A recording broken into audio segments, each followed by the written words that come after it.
I know what you're thinking. These blinds, the color is horrendous, but there's nothing we can do about it, so let's move on. Should you call yourself a vegan if you're not already a vegan?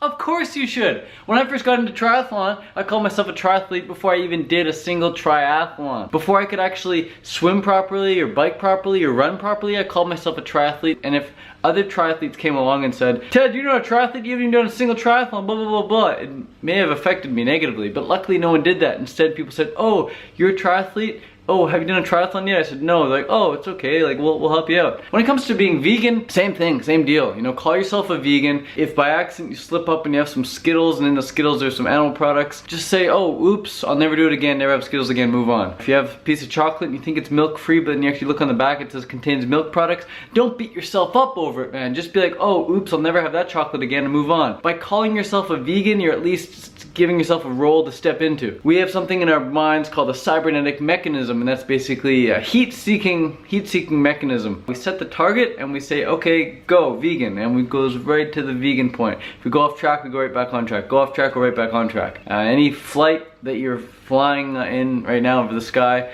unless it's a little two-seater, it's being flown by a cybernetic mechanism. So the pilot isn't even in the seat, he just sets the target, he sets the destination, and that's where the plane goes. It goes off track a lot, but it just goes right back on track. It gets right to the destination because that's where it's set. So same with being vegan, alright? Don't get upset if you fall off track because you know you're gonna get right back on track. Same with being raw vegan. Being raw vegan is like super hard at the beginning, but if you at least call yourself a raw vegan like a lot of people do, it gives you something to get right back on track into. So if you want to have it, you have to be it. You have to behave like it. So if you want to have the vegan life, you've got to be a vegan first. And the only way to do that is to call yourself a vegan. And don't worry about the people who are calling themselves vegan and who are not actually vegan, who are sneaking KFC in on the side or whatever. It doesn't matter because at least they're advertising the vegan message.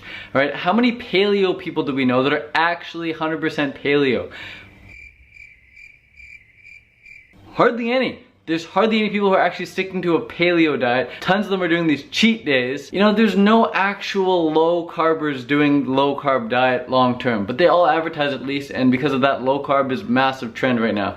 So it's just advertising anyway, even though they're not doing 100%. If I move over to the paleo lifestyle and I say, hey, I'm paleo, well, but not 100%, no one's really gonna harp on me and say, hey, you're not 100% paleo, man, get out of here.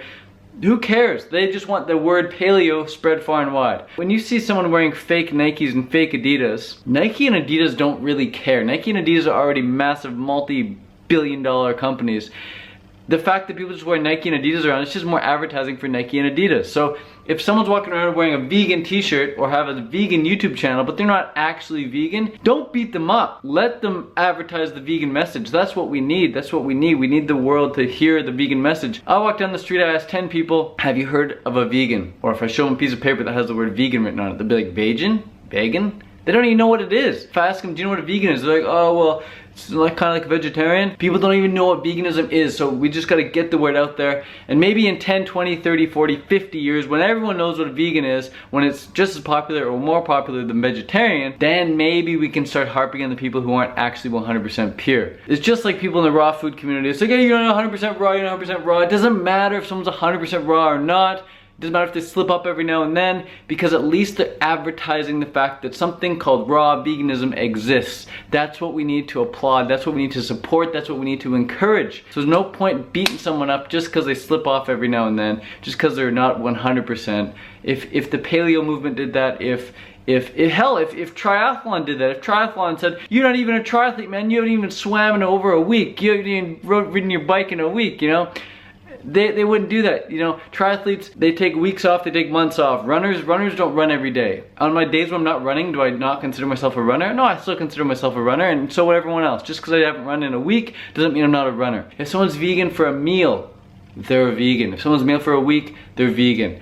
Or at least they're eating vegan. They can call themselves vegan if they want, man. Don't try to take that label away from them. If there's a little girl and she's like, Mom, I'm a princess. You're like, no, you're not a princess. You're just a 3-year-old little girl. You're not a princess. You'd never do that. If this little boy is like, hey dad, I'm a professional soccer player. Look, I kick like Ronaldinho. The dad's not gonna be like, no you're not, you're just a little 4-year-old boy who not even that good at soccer. You know, parents would never do that because parents want to foster and encourage and support whatever the child wants.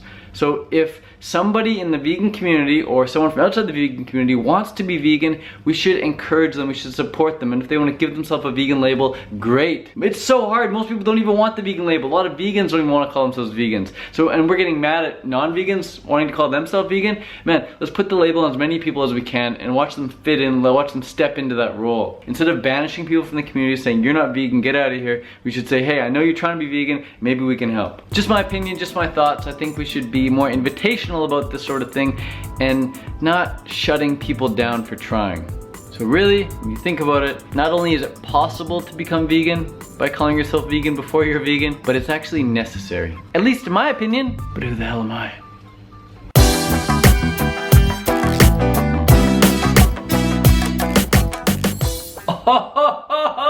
Vegan gains! Vegan gains! Oh, I got nothing on you, buddy. You got nothing on you. Damn.